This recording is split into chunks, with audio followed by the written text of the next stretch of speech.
La cuarta pared es una propuesta desde la radio municipal para conocer a las personas y a su personaje. Los artistas, las artistas suben a un escenario y cumplen el sueño de su vida. Y ese sueño viene plagado de un montón de recorrido, de caminos, de sueños, de vicisitudes, pero principalmente de canciones que fueron construyendo a un artista. Y en este ciclo de la cuarta pared del 2025 vamos a parar y observar a los hijos de la cultura. ¿Por qué los hijos de la cultura?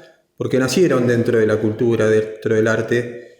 Y bueno, en el primer programa tenemos el orgullo y la gran emoción de recibir ni más ni menos que a Nico Fabio, músico, compositor, y también nos enteramos que es también un visitante asiduo de nuestra ciudad y eso también nos llena de orgullo. ¿Qué tal, Nico? ¿Cómo estás? Hola Gustavo, muy contento de estar acá. Muy agradable toda la gente, viste cuando conoces a la gente y parece que se conocieran de hace mucho. Bueno, lo mismo me pasa con vos y que al mismo tiempo tenemos tantos amigos en común. Sí, sí, andamos en la ruta hace rato, Sí, de sí, distintas maneras, pero bueno, como vamos a tratar de hacer lo que hacen casi todos, que es empezar desde el principio. exactamente. Eh, Nacés en un lugar donde se escuchaba más música que tomar agua, supongo, ¿no? Exactamente, sí. ¿Cómo recordás esos primeros recuerdos de... La música en mi casa era una constante, estaba la guitarra siempre ahí sobre el sillón y durante la tarde o la tocaba mi mamá o la tocaba mi papá. Así me pasó mi mamá mis primeros acordes. eh, y la música siempre estuvo, ¿no es cierto? En casa podían faltar muebles en algunas casas que vivimos porque viajábamos tanto que a veces ni teníamos tiempo de amueblar la casa, a veces teníamos que ir de un lugar para otro y teníamos, pero muy lindo siempre igual, ¿no es cierto? Pero la música, el arte sí siempre estaba ahí. Y ahí, ¿qué canciones recordás? ¿O cuáles fueron las primeras canciones que a vos te llamaron la atención? Mira, mi mamá la recuerdo cantando canciones de Violeta Parra, las cantaba hermosamente. Em, Después mi papá tocaba mucha milonga y sobre todo en la época donde yo empiezo a tener noción, ¿no es cierto? La música está en mi casa desde el vientre de mi madre, en realidad. Yo Claro. escuchaba la música de Juan Moreira desde el vientre de mi madre, creo porque cuando nací y vine al mundo y escuchaba esa música me paraba en la cuna y me emocionaba.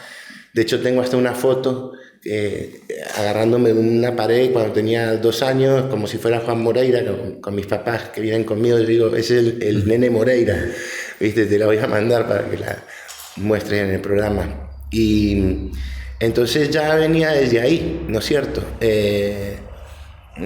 La voz de mi papá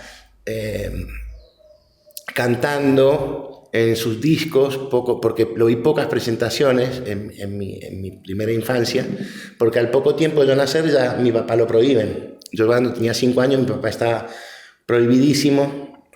Hice una presentación para mi escuela en la República de los Niños, que me pidieron de la escuela, fue la única vez que lo pude ver y imagínate la alegría de un niño que el papá va a cantar para su escuela.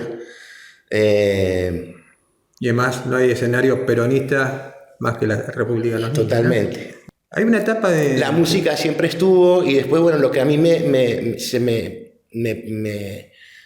despierta la inquietud es el sonido del rock and roll. El rock and roll me pegó fuertísimo. Después de Elvis aparecieron 4 enmascarados que me volvieron loco, que hasta el día de hoy me siguen pareciendo geniales, que era Kiss, ¿cierto? Claro. Esa primera formación. Entonces ahí empieza mi búsqueda. Yo quería, empecé a estudiar guitarras en conservatorio, estudié piano, pero yo decía, ¿cómo es ese Es sonido que que tienen? Y cuando llegué a Pereira, Colombia, di con muy buenos músicos, grandes músicos de una banda de rock que daban clases de guitarra y todo, y ahí yo ya entro en lo que yo quería, y la primera vez que toqué con la banda, que me incorporaron a esa banda, fue como que salí despegado de la superficie de la tierra, para contar tres y por primera vez tocar con un baterista, con un guitarrista. Claro. Fue algo que se sigue repitiendo hasta el día de hoy cada vez que me subo a un escenario a tocar con mi banda. Lo proscriben a tu viejo, se radican ahí unos años. Tuve una infancia de campo también, en las catitas, es lo más bello. O sea, a esa edad estás como en éxtasis. Yo tuve una niñez extasiada, yo me nadaba en un lago que teníamos, andaba a caballo, era todo, amor por todo, ¿no es cierto? Y vas viendo cosas donde tenés más facilidades de aprender. Por ejemplo, jugando a la pelota era un desastre. Entonces, pero tocando la guitarra iba aprendiendo rápido. Entonces ahí me decía, esto es para mí. Tu padre es nacido en Mendoza, ¿no? O sea, Sí. y eligen ese lugar porque él sentía también... Él sentía un refugio allá porque era el lugar donde había nacido, donde estaba su familia de Tupungato, y él siempre añoró tener un viñedo. Él fue muy feliz en esas épocas. Hacía asados para los obreros cada 15 días, se armaban guitarreadas. Bueno, ahí yo ya tocaba folclore, mi primer dúo de guitarra con un amigo que se llamaba Eduardo Gazul, hacíamos, nuestro hit era Mamá Vieja, y lo cantábamos en la escuela y nos llevaban a otras escuelas a cantarlo, así como la música como un juego, como andar en bicicleta. Claro. Y llegás a México. México, ciudad DF total, pum, ¿viste? Y ahí había atmósfera en el aire, había rock. Musicalmente, ¿qué recordás de ahí? ¿Qué músicas? ¿Qué canciones? Y bueno, llegamos a México y me daba la sensación de que los Kiss iban a aparecer por cualquier esquina. Ya estabas más cerca. Sí, pero aparte nosotros veníamos de Las Catitas, donde se escuchaba folclore cuyano, nosotros tocábamos folclore cuyano, que hasta el día de hoy tengo algunas canciones que hago siempre en el repertorio de algo de folclore cuyano. Y de repente íbamos con mi mamá caminando por el Zócalo y yo veía esos chabones así con la vincha roja, una muñequera de cuero, y se escuchaba tan, tan, tan, tan, tan, tan, tan, tan, tan, tan, tan, tan. Y me gustaba México también. Yo la pasé bien con mis padres en todos los sitios donde fuimos realmente. Mis padres eran dos seres muy creativos. Entonces, no te podías aburrir con ellos. No nos aburríamos. Incluso mis amigos, cuando nos volvimos de Colombia, ya definitivamente, amigos míos abrazando a mi mamá llorando como si perdieran una madre, la gente que trabajó con nosotros también, alguna chica que trabajó en casa también abrazando a mi mamá llorando como si quedaran huérfanos. Entonces, incluso un amigo mío colombiano me contaba hace un tiempo atrás, cuando salió la serie de los Osborne, ¿te acordás? Sí, los Osborne. Había de los Osborne. Y me decía, son ustedes, ¿no? ¿Viste? Claro, éramos como algo... mi papá por ahí tenía un short amarillo y una chancleta, y salía en la ventana del edificio en Pereira donde vivíamos, daba a un cañaveral, pero había una calle y por ahí pasaban algunos colectivos, pero muy pocos, y algunos autos, colectivos de escuela más que nada. Y mi papá se tiraba sobre el césped, que daba como a 1 metro de la calle de alto y daba justo a la ventana nuestra. Se tiraba a tomar sol ahí, y la gente cuando lo veía, o caminaban de una punta a la otra de la vereda, y la gente decía, ese es Leonardo Fabio, no la podían creer, el tipo en un short amarillo y caminando así, meditando. Yo imagino que estaría soñando con hacer Gatica, con volver a la Argentina a filmar, que era bueno, también en casa también mi papá empezaba a contarnos sus películas como un cuento, y nosotros así fascinados escuchándolo. Y él, yo creo que veía en nosotros a ver cómo iban las escenas, cómo claro, iba haciendo la prueba a medida que veía nuestro asombro, ¿no es cierto? Acá viene entonces Gatica y esto, y el rusito entonces le pega, y viene el chueco y pa, pum, pa. Muchas historias así, no te podías aburrir con él. Igual habías nacido con esa mixtura o esa posibilidad, ese abanico de estilos, ¿no? O sea, se escuchaba todo. En casa se escuchaba de todo, había... tango, música clásica, folclore cuyano, Beatles, Spinetta, Almendra, Silvio Rodríguez, Violeta Parra, Jacques Brel, Queen. A mi mamá le encantaba Queen. Bueno, yo tenía Kiss puesto todo el día. ¿Era de Game o Dynasty? O sea, era de Game o de Dynasty, sí. Me acuerdo que cuando fuimos a ver a Sandro, ese día tocaba mi papá en otra ciudad, en Manizales. Pero obviamente, como a mi papá lo veíamos constantemente y a Sandro no lo íbamos a ver nunca, fuimos a ver a Sandro con mi mamá, con mi abuela, con mi padrino y mi madrina. Y el tipo... Yo había ido a ver a un cantante melódico una semana antes y me había quedado dormido. Vamos a ver a Sandro y yo digo, bueno, por ahí es lo mismo que lo anterior. Y no, el tipo desde que arrancó el show era un estadio grande, el Coliseo Mayor de Pereira. El tipo atrapó al público, era muy simpático, las mujeres se volvían locas, se subían al escenario. Y bajamos al camarín con mi abuela, mi mamá, nuestra familia de Colombia, que estaban todas así, nadie la podía. Mi abuela estaba, nuestro Sandro, viste, orgullosa. Y viene Sandro, transpira, bañado en sudor, con una toalla sobre los hombros, en cuero, con el pantalón blanco y una botella de whisky. Carolita, le dice a mi mamá, ¿viste? Sandro, de mi vida, vale. Abrazo, beso. Y yo me acuerdo la imagen de ese chabón con la botella acá, todo mojado el pelo, con la toalla. Eso era un rock and rollero gitano que, dije. Incluso me acuerdo de que nosotros estábamos en primera fila y él en un momento dado hacía como un giro y daba contra las rodillas, contra el piso, y el escenario de las tablas hacían... Mucha energía. Y a mí, a partir de ahí, siempre me gustaron. Bueno, mi papá también tenía una presencia escénica cuando se paraba en el escenario sin moverse. Y a mí me gustan esos artistas, los que se paran en el escenario. Tenían peso en el escenario. Sí, eso. ¿Viste? Cuando decís, lo dejas todo, ¿entendés? Ahí, un poco pasando por toda tu juventud, ¿no? Los primeros años, y ya vas adquiriendo noción del tiempo. ¿En qué momento te diste cuenta que eras el hijo de Leonardo Fabio? O sea, ¿en qué hecho algo puntual donde dijiste, wow, o sea, este chabón es grosso? No, siempre supe que era grosso. O sea... Sí, pero a nivel, o sea, darte cuenta con la realidad de qué popular era y qué querido era. Es que era muy popular ya en Colombia. Claro. En Colombia, en todos los lugares donde íbamos, ¿no es cierto? Entonces... cuando llegamos a Pereira se armó un revuelo que ni te cuento. Entonces yo ya me daba cuenta, las nenas del barrio habían corrido el chisme de que allá había llegado un artista y las nenas del barrio decían que había llegado un menudo. Y llamaban a mi casa a ver si Xavier estaba ahí, sí. ¿Viste? Y yo ponía voz de puertorriqueño y decía, hola chica, sí, yo soy Xavier. Usted no es Javier, me decían, ¿viste? Bueno, entonces ya desde chico yo me daba cuenta, pero...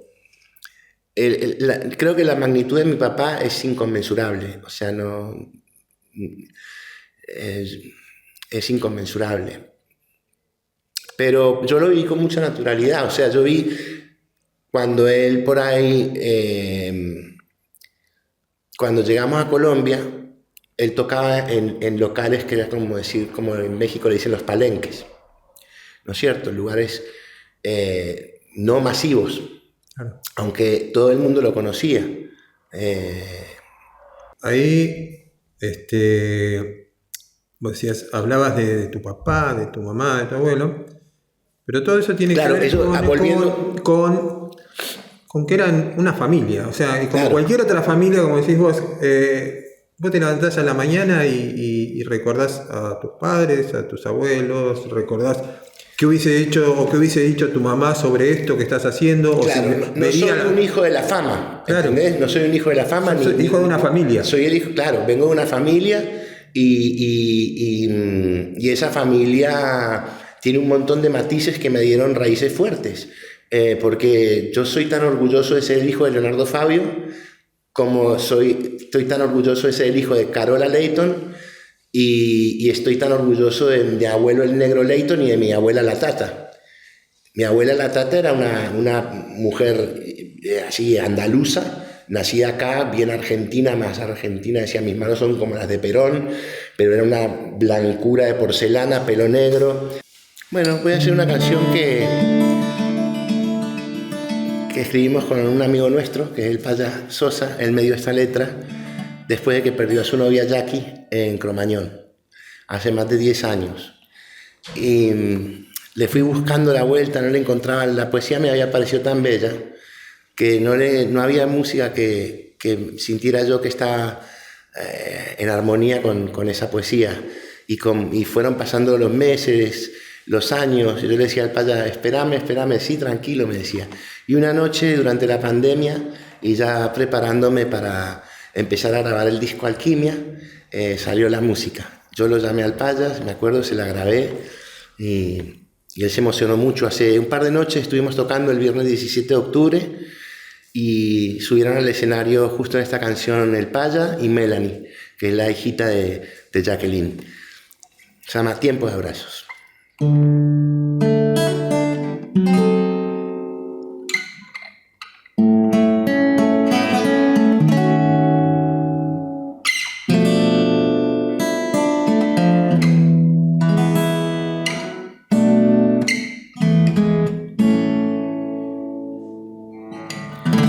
Si la luna se despierta y su luz brilla sobre mí,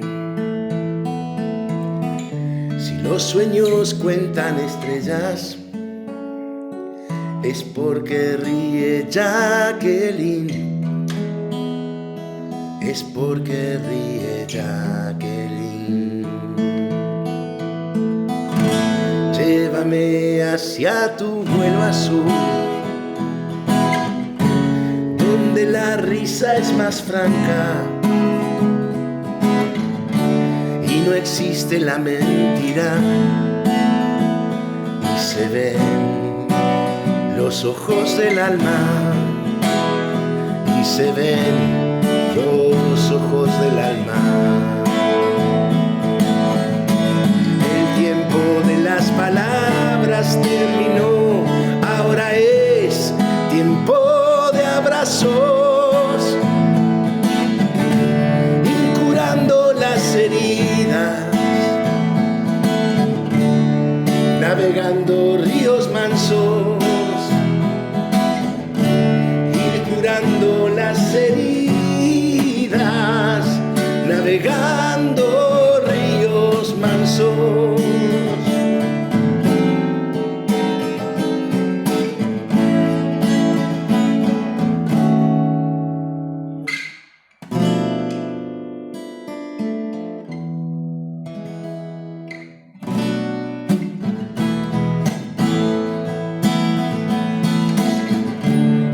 La luna se despierta y su luz brilla sobre mí. Si los sueños cuentan estrellas, es porque ríe Jacqueline, es porque ríe Jacqueline. El tiempo de las palabras terminó, ahora es tiempo de abrazos, donde habita la esperanza, camino sin prisa y pausa, si a todo lo empuja el viento, llegarán los sueños a buen puerto. Si a todo lo empuja el viento, llegarán los sueños a buen puerto.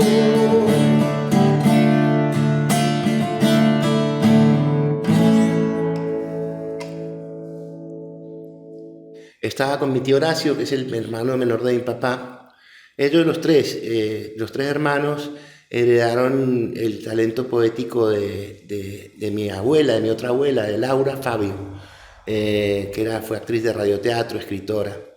Y el día que nuestro amado Diego Armando Maradona pasó a la inmortalidad, en algunos medios de comunicación estaban cuestionando su vida y mi tío estaba encabronado cambiando de canal y yo estaba tocando estos acordes y en un momento dado mi tío dice que lo dejen en paz y así nació esta canción. Entre mi tío y yo le dimos vuelo. Ya verán, volveré a levantarme. Esto ha sido un momento no más. Y aunque esperen que nunca lo logre, sé bien lo que va a pasar. Volaré con mis alas tan alto que jamás me podrán alcanzar.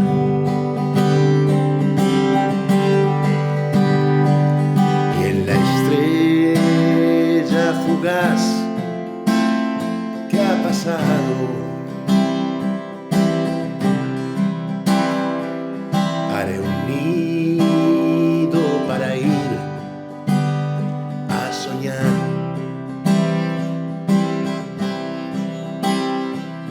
Y en mis sueños serán tan pequeños por no haberse caído jamás, porque aquellos que nunca cayeron no sabrán levantarse jamás.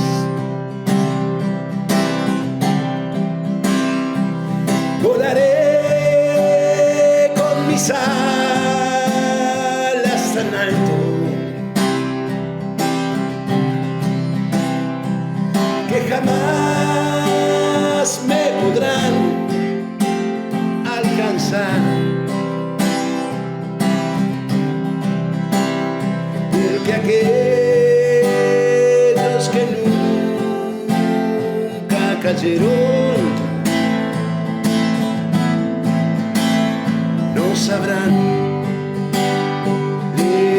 levantarse jamás. No sabrán levantarse jamás.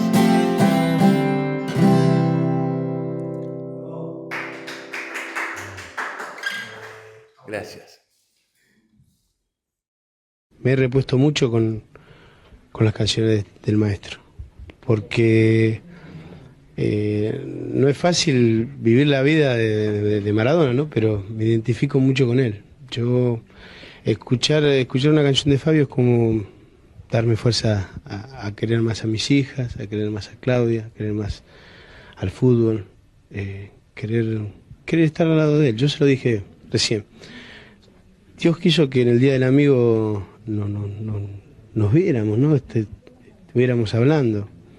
Yo ojalá que pueda ser amigo mío, porque porque lo digo sinceramente, porque ya soy amigo de él sin que lo sepa, porque lo llevo conmigo en cada reaparición, en cada momento triste y bueno, y ojalá que el tiempo me dé la amistad de él. Hace muchos años que comenzaste formando una carrera, una obra más que una carrera. Lo que es más importante tener eso una obra que una obra. Sí, porque a mí el término carrera, claro, yo hace rato que dejé de darle bola, tuve oportunidades que vinieran en algún momento, yo siendo muy joven, y estaba el boom de los hijos de, porque Enrique Iglesias la había roto allá pegado con sus canciones, y a mí me había producido el primer disco Jorge Álvarez, que fue el primer disco de mi banda, que se llamaba Etiopía. Nos produjo Jorge Álvarez, que fue el creador del sello Mandioca, fue el gran impulsor del rock argentino, gran pionero del rock argentino. Un demo mío llegó a sus manos y el tipo le gustó y vino especialmente a que quería producirnos. Entonces, después... ¿Esa era una banda argentina? Sí, ya en Argentina, y era un proyecto muy ambicioso. Pero hubo problemas entre Jorge Álvarez y uno de los directivos de la compañía, y boicotearon por todos lados, digamos, la salida para hacerle la contra a Jorge del disco, pero gracias a Dios fue así, porque hubiera sido catastrófico para mí si hubiera salido así con toda la potencia que le da una discográfica grande a un producto que puede ser muy comercial. Y yo justamente en esos días ya como que empecé a descubrir la bohemia porteña. Yo conocí a un gran poeta, Nacho Whisky, que hicimos muchísimas canciones y que siempre canto y que voy a cantar toda mi vida. Y conocerlo a él me hizo sumergirme en otro mundo que yo desconocía de Buenos Aires. Yo había llegado de Colombia hacía unos años, pero con Nacho me sumergí en un mundo de poetas y musiqueros y pintores de la madrugada porteña, de bares y bodegones y músicos uruguayos que tocaban candombe y una cosa nueva que a mí me fascinó, y yo dije, por acá es que yo quiero crecer. Y ahí me acuerdo que vino Jorge Álvarez desde México con la gente de Enrique Iglesias, diciéndole que en Argentina estaba el hijo de Leonardo Fabio, que también hacía baladitas, y yo quería obviamente pegarla en la radio, teníamos, escuchaba que era lo... pero eso me duró poco, fue un tiempo que me agarró así como esa ambición extraña, pero una vez que estuve metido adentro y vi cómo era todo, dije, realmente no quiero yo esto.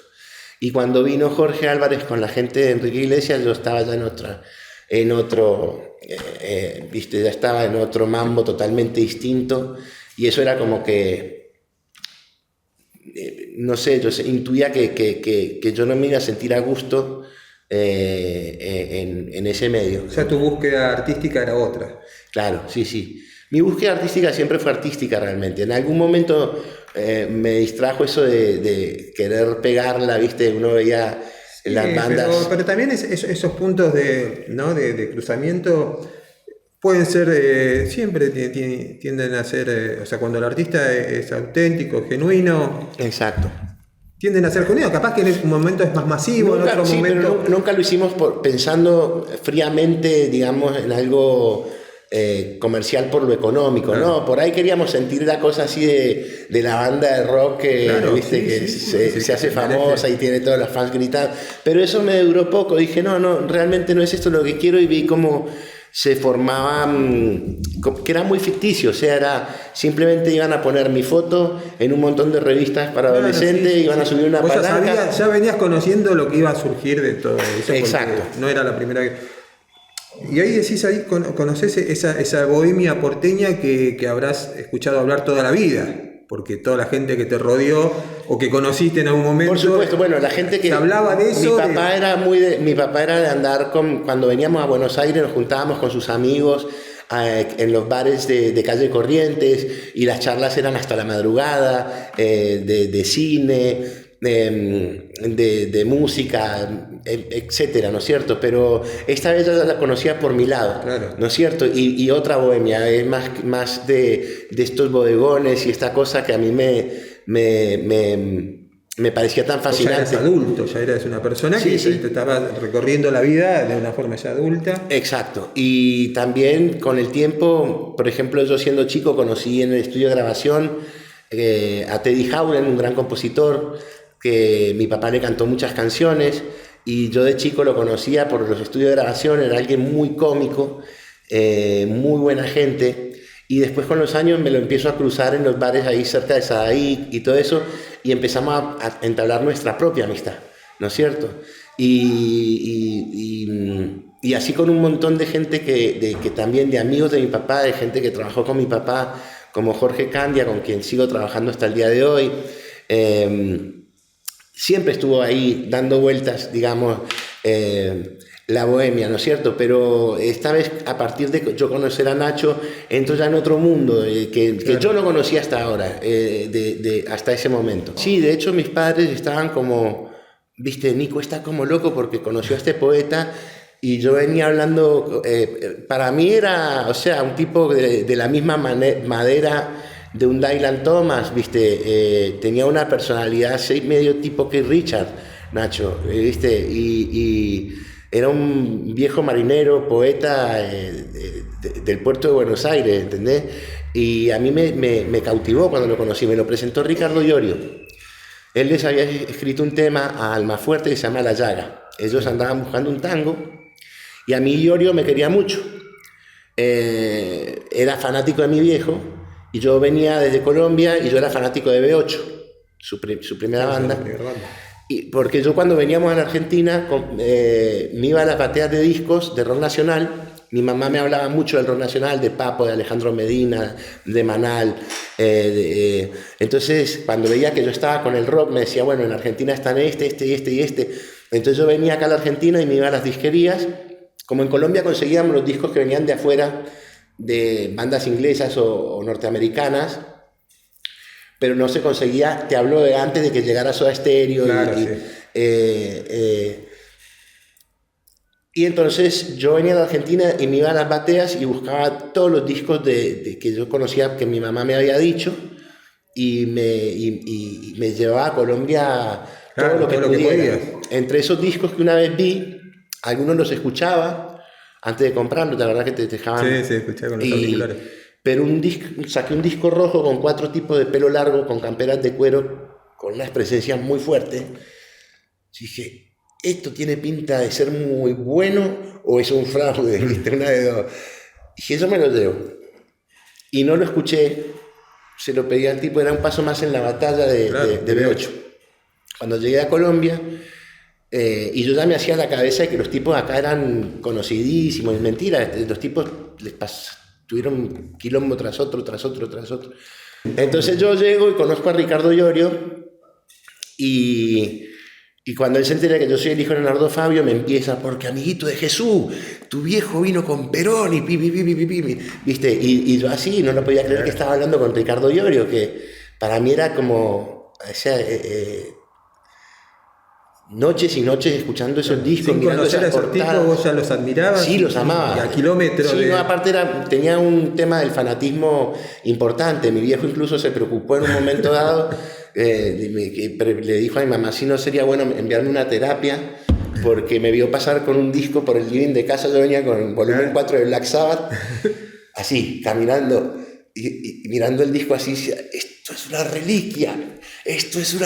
Además, y mi viejo en el sillón haciendo, no, qué fanático, qué. Bueno, era muy fanático. Y cuando llego, bueno, y siempre yo que me encontraba me preguntaba en qué andaba, y él me presentaba a Nacho Whisky. Lo que yo venía hoy contándote era que mis padres estaban, Nico está como loco, ¿viste? Conoció a este poeta. Entonces...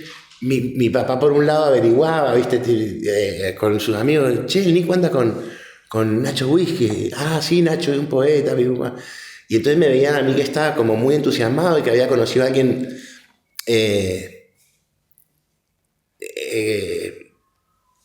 despertaba la creatividad. Yo cuando conocí a Nacho dije, con este hombre yo voy a hacer las canciones que yo tengo en mis sueños. Y así fue. Y me acuerdo que llegó a casa un día y me dice, Nico, ¿cómo te fue? ¿Estuviste con el poeta? Sí, le digo. ¿Y cómo le fue? Bárbaro, ¿hicieron algo? Sí, hicimos una canción. ¿Nos querés mostrar? Dale. Y estaban ellos dos en la cocina, mi papá tomando té y mi mamá tomando mate. Y estaban esperándome a mí, estaban así, ¿viste? A ver qué onda.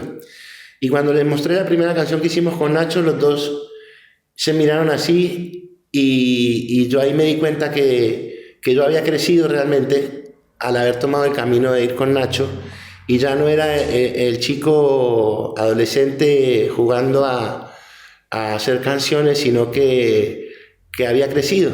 Entonces, y vi como mis padres automáticamente me miraron de una manera que antes nunca me habían mirado. Se dieron cuenta.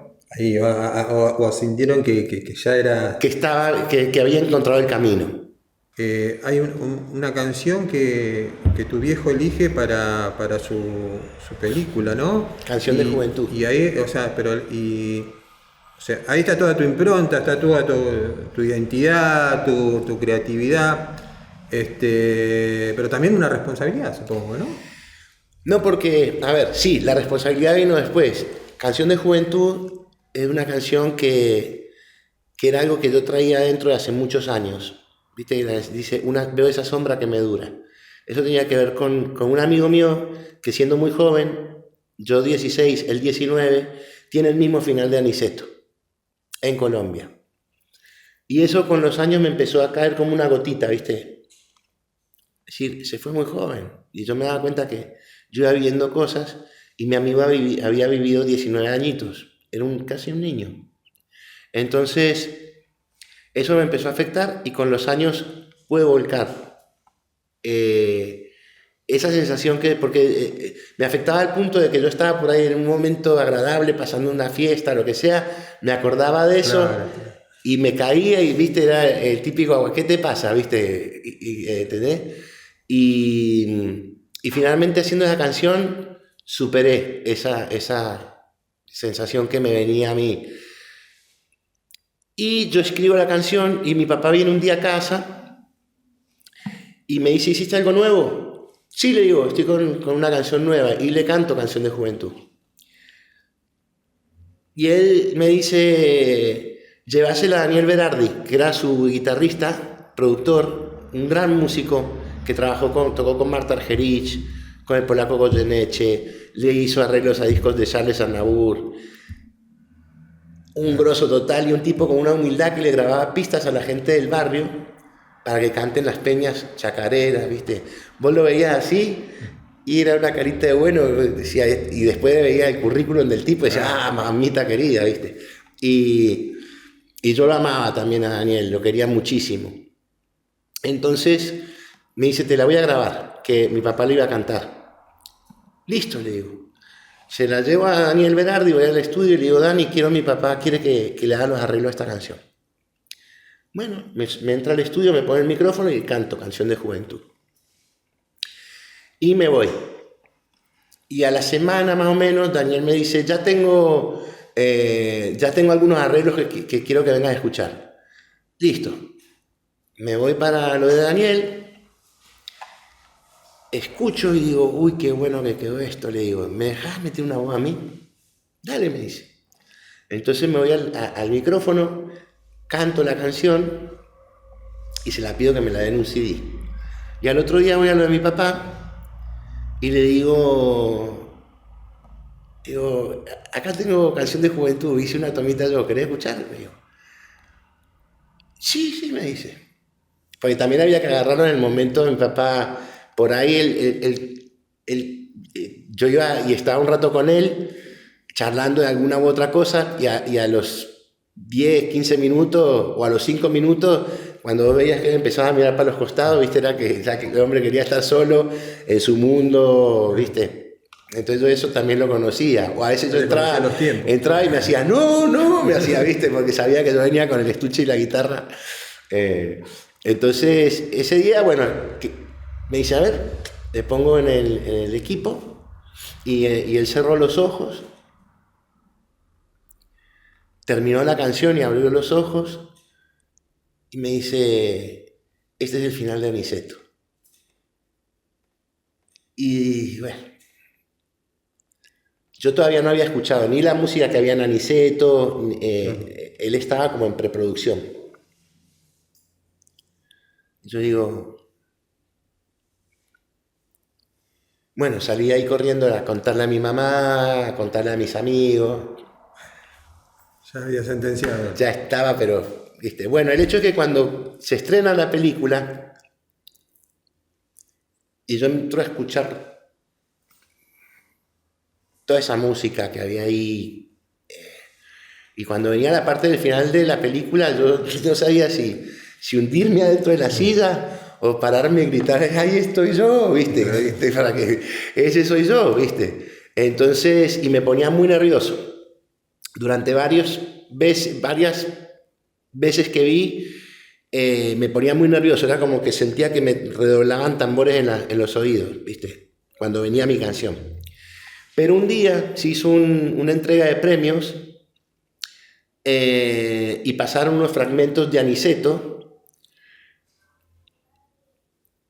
y de repente apareció mi canción sin que yo lo esperara, ¿viste? O sea que me agarró con la guardia baja. Claro. Y ahí la escuché maravillosamente sonar y dije, así se escuchó, dije. Ahí, a partir de ahí, la empecé a disfrutar. Aniceto. Aniceto. Vio, está por amanecer. Dígame, usted no se calla nunca. ¿Por? No para de hablar. Es que estoy contenta. No me quiero dormir.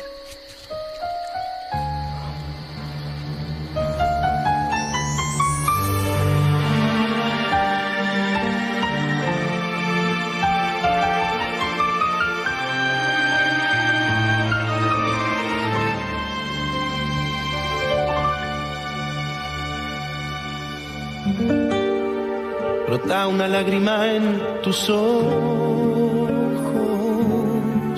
y ciega el brillo de la bala que atraviesa un corazón sin más latidos que el de su época más pura, recostada en la penumbra de un adiós que no avisó. Canción de juventud.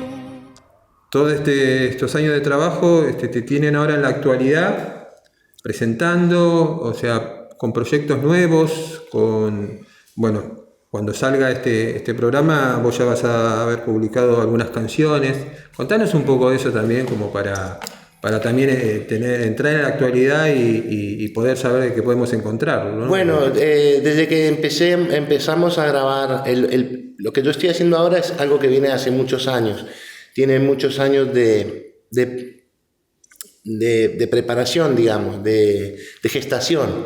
Los músicos con los que tocamos hace muchos años juntos, algunos desde el año 94, algunos desde el 97, algunos desde el 2001, por ahí. La gran mayoría, el 70% de la banda, llevamos mucho tiempo de estar juntos y de compartir proyectos. A mí, por ejemplo, Miguel Ángel Tararita, así como él me invita a cantar con su banda, él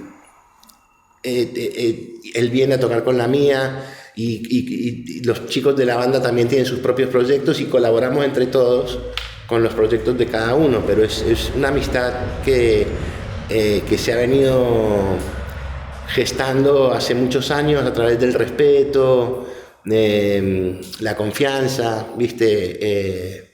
Entonces, realmente es un trabajo que venimos haciendo hace mucho, que empezamos a plasmarlo cuando empezamos a grabar el disco Alquimia 1 y 2, y a partir de ahí todo lo que hemos venido haciendo es parte del mismo equipo. O sea, Alquimia es el nombre que le dimos al proyecto que tenemos, que yo en algún momento quería que fuera una banda, y Dani, el guitarrista, me dijo, no, tiene que ser Nico Fabio Alquimia, que en alguna instancia soy como el que tiene la última palabra, en el sentido de que los músicos a veces son tremendamente perfeccionistas, claro, ¿viste? Y a veces yo digo, bueno, ahora hay que avanzar, ¿viste?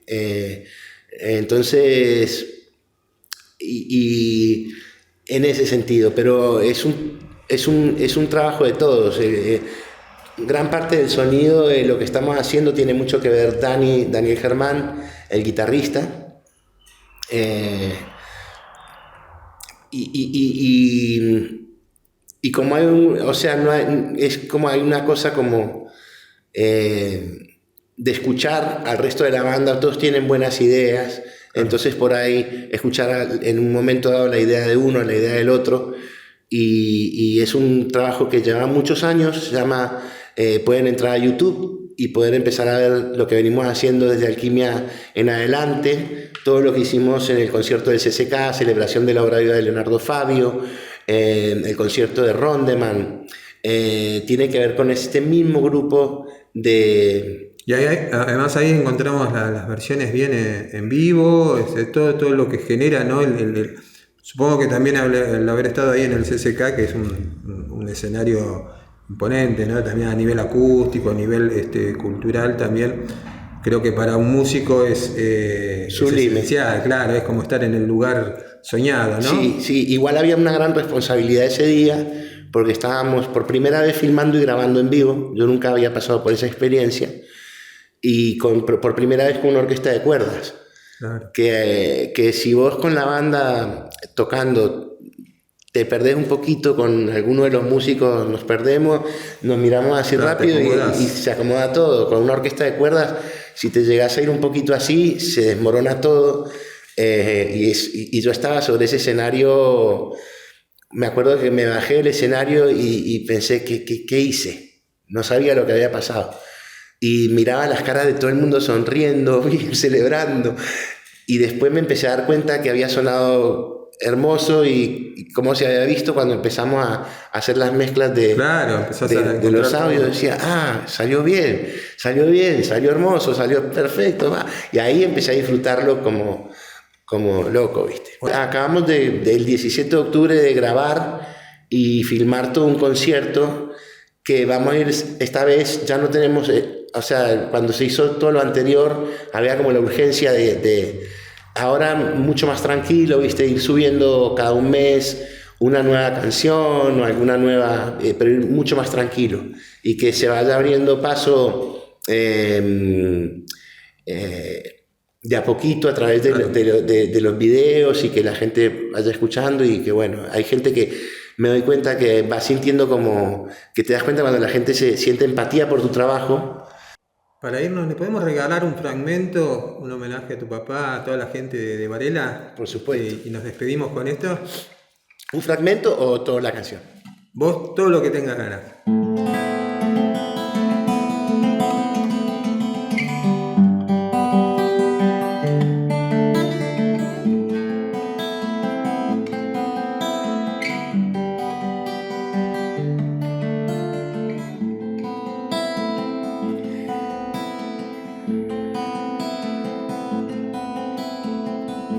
Si mi guitarra canta como canta y suena como a duelo mi garganta, es porque soy latinoamericano y veo a Cristo a diario crucificado. Y he visto a Cristo a diario crucificado.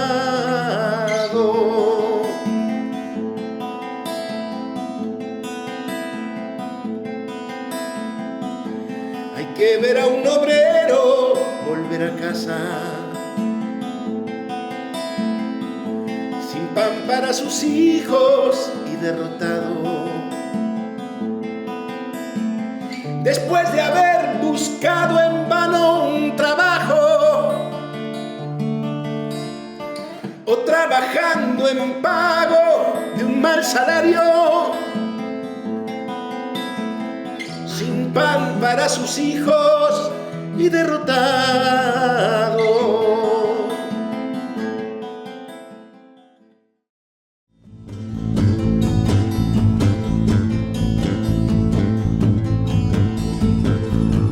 Hay que ver cómo miran esos niñitos, tristes desguarnecidos, como asustados.